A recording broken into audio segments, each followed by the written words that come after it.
Welcome back to Greenfield Overlanding. Today we're doing some basic but essential maintenance on the Canyon, a 5,000-mile oil change, and a tire rotation.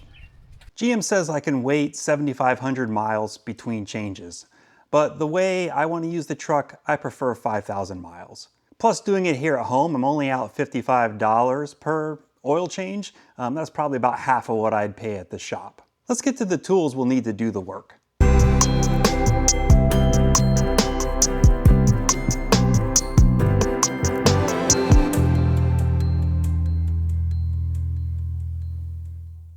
To perform our oil change today, let's go through the parts and supplies that we'll need. First off, I'll go through the actual consumables that go into this. We're using 5W30 oil. This is the Dexos 1 that's recommended for GM.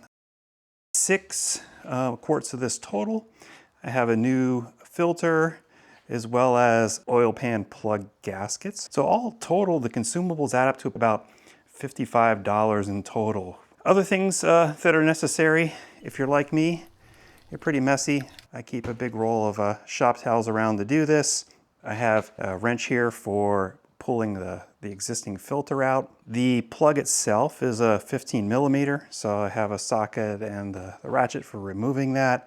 And then it's always good to try to torque things to spec. Doesn't take a lot to torque this in place. It's really just 18 pound-feet of torque total. One thing that I'm adding new today, so I just have kind of a general plain old funnel. I'm always just about to spill oil out the side, I feel. So I picked this up off of Amazon. This is a spill-free engine oil funnel. The thing that's supposed to be special about this is it should be set to match the GM oil fill plug size. So I should be able to just kind of screw that in there, then pour the oil in the top, and you can actually see through the transparent part here down at the bottom whether oil's still running in or sitting in the funnel. Hopefully that makes it a little easier. Love to hear your comments below on how you approach this, if you use anything special tool-wise or if you just kind of stick to the old tried and true standards. Pop the fill cap to help the flow. I'm using a 15 millimeter socket for the drain plug. First tip is to run the engine for a few minutes before you start. Warm oils flow much faster, but learn from my mistake, don't do this right after a long errand. The oil was a bit too hot on my hands this time. Watch your placement with the drain pan though. As the pressure drops, the stream will move, so be ready to adjust if needed.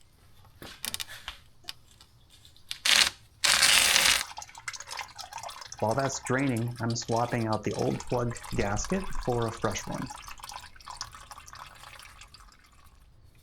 Next is the oil filter. Loosen it carefully with a wrench, then finish by hand.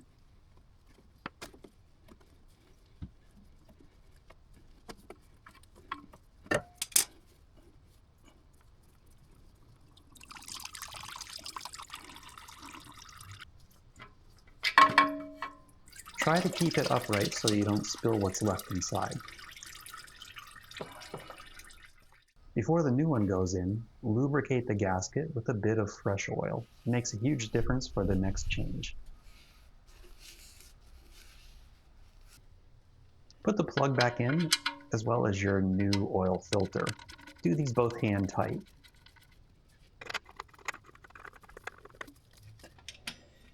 Then use your torque wrench to set it to 18.5 foot-pounds.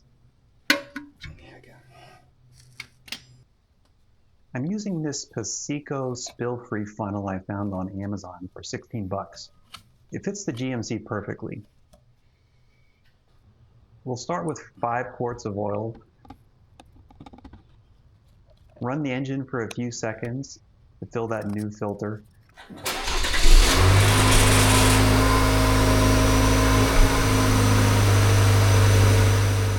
And then check the dipstick.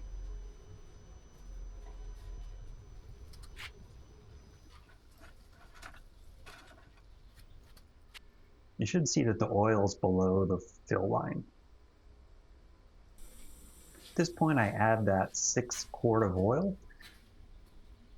and I'll check the dipstick one more time. You want to see it in the higher part of the range without going over.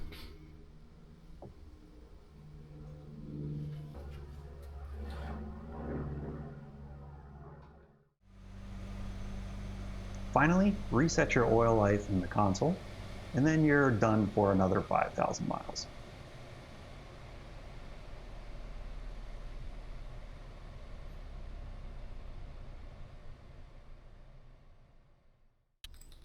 Now for the tire rotation. Always use a breaker bar to loosen the lugs while the wheels are still on the ground.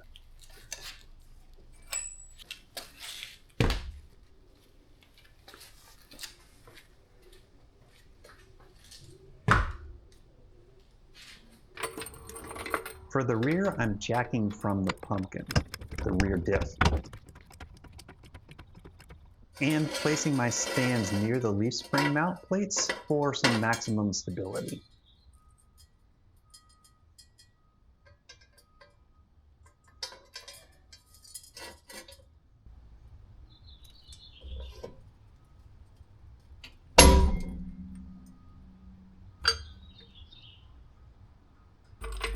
For the front, I'm going one side at a time, jacking on the frame rail just behind the factory point.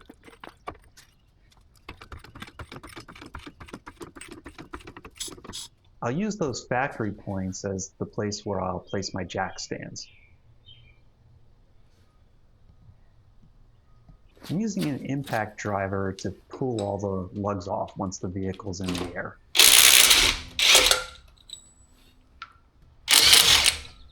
I'm planning to upgrade to a dedicated impact wrench sometime, but this gets the job done for now.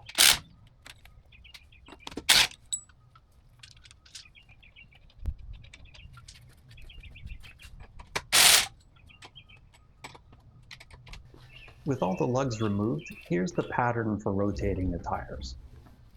For a four-wheel drive, the front wheels cross over to the opposite rear corners. The rear wheels go straight forward. You'll see I struggle a bit getting the wheels back on. If you have a trick for lining these up without back strain, definitely drop a comment and let me know.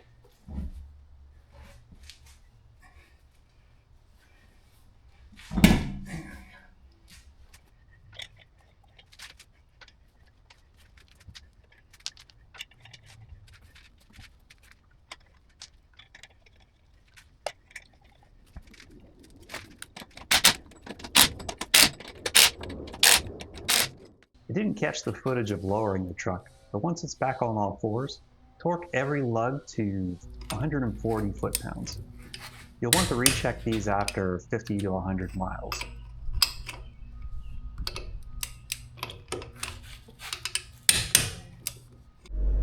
To finish up, we'll have to relearn the location of all the TPMS sensors.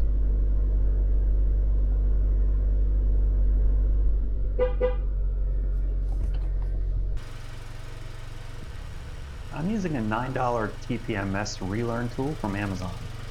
Follow the pattern of driver front,